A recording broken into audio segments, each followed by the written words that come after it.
Terus di pikiran saya itu selalu muncul Musa.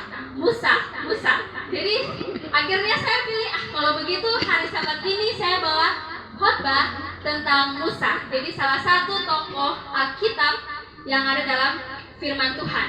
Dan saya juga menyukai karakter daripada Musa. Jadi dari sekian banyak tokoh Alkitab, saya suka kepada Musa karena dia memiliki pengalaman yang sangat luar biasa. Jadi sahabat ini saya ingin mari kita semua pegang kita punya Alkitab, kita jauhkan dulu hal-hal yang lain, kita fokus beberapa menit ke depan untuk mendengarkan kabaran firman Tuhan.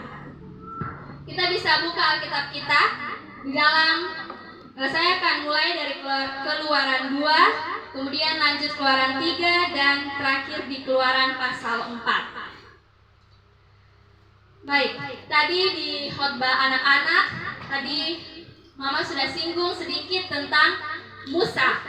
Jadi siapa yang masih ingat orang tua Musa namanya siapa? Yokbed dan Amram. Jadi orang tua Musa ini mereka berasal dari mana? Suku Lewi. Jadi pada waktu itu ketika Raja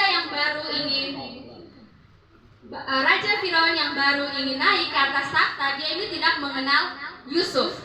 Kemudian dia lihat bangsa Israel ini semakin banyak, dan dia juga melihat skill atau talenta yang dipunyai oleh bangsa Israel. Jadi Raja Firaun pikir daripada cuma sia-sia dong cuma tinggal di sini, lebih baik saya mempekerjakan mereka. Jadi akhirnya Raja Firaun memberikan suatu perintah supaya bangsa Israel ini mereka diperbudak. Jadi mereka itu di sana bekerja untuk membangun kuil dan juga membangun kerajaan Mesir. Ketika Raja Firaun lihat kerja paksa atau perbudakan ini tidak membuahkan hasil, yang ada bangsa Israel ini bukannya berkurang atau mungkin jumlahnya menetap, tapi semakin lama semakin tambah banyak lagi. Akhirnya Raja Firaun perintahkan untuk membunuh semua anak laki-laki. Dan singkat cerita, Musa ini pun lahir. Ketika Musa lahir, mamanya menyembunyikan dia selama berapa tadi? 3 bulan. Selama 3 bulan, kemudian mamanya membuat keranjang dari daun pandan, juga ter dan gala-gala, menaruhnya di sungai Nil, dan akhirnya ada putri Firaun yang mengangkat dia sebagai anak. Dan sesudah itu Musa ini dikembalikan kepada mamanya untuk disapi atau diasuh sampai nanti Musa berumur 12 tahun baru dikembalikan ke kerajaan Mesir. Ketika Yokbed ini tahu kalau dia punya anak ini akan kembali ke Mesir, Yokbed ini dengan sungguh-sungguh ajar itu Musa. Dia lebih memperhatikan Musa dibanding kedua anaknya yang lain. Kenapa? Karena dia tahu Musa ini cuma sampai umur 12 tahun, kemudian dia akan pergi ke Mesir, ke tempat yang di mana mereka itu tidak mengenal Tuhan di dalam kerajaan Mesir. Jadi waktu Musa masih kecil sampai Musa besar, Yokbed selalu ajarkan Musa untuk mengenal siapa itu Tuhan dan upah yang akan Musa dapatkan ketika dia mengikuti Tuhan. Dan ketika Musa umur 12 tahun, dia dikembalikan ke kerajaan Mesir. Dan singkat cerita, Raja Firaun menetapkan untuk cucu angkatnya ini, yaitu Musa, untuk menjadi raja.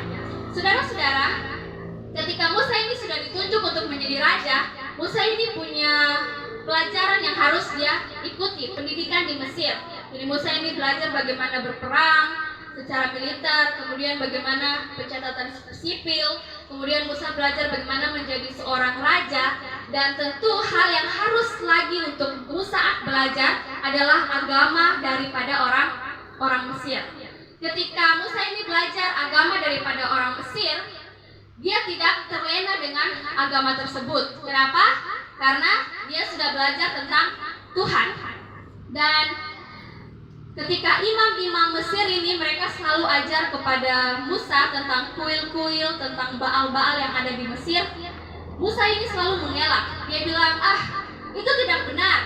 Bukan Allah atau patung itu yang harus kita sembah, tetapi Allah yang menciptakan langit dan bumi yang harus kita sembah. Dan Hal ini Musa selalu sampaikan kepada imam-imam Mesir yang mengajarkan dia Baal-Baal dan juga kuil-kuil atau ibadah-ibadah yang ada di Mesir. Dan ini juga menjadi pelajaran bagi setiap keluarga, setiap ibu-ibu atau mama-mama. Di dalam buku